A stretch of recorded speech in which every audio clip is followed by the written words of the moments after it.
Actually, I have bad throat from 2 days, and I don't know how to identify if it's dry cough or wet cough. Can you give me some tips?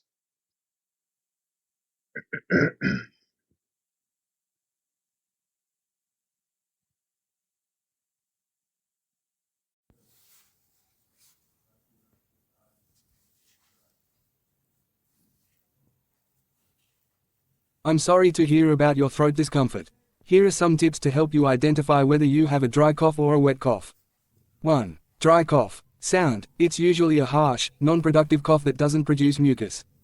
Feeling. You might feel a tickle or irritation in your throat. Timing. Often worsens at night or in dry air. Associated symptoms may accompany a sore throat or a scratchy feeling. 2. Wet cough. Sound. It sounds more gurgly or rattling and is productive, meaning it produces mucus or phlegm. Feeling. You may feel a sense of congestion in your chest. Timing. Can occur at any time and may be more pronounced in the morning. Associated symptoms, often accompanied by a runny nose, chest tightness, or wheezing. If you're unsure or if your symptoms persist, it's always a good idea to consult with a healthcare professional. They can provide a proper diagnosis and treatment options. In the meantime, staying hydrated and using a humidifier can help soothe your throat.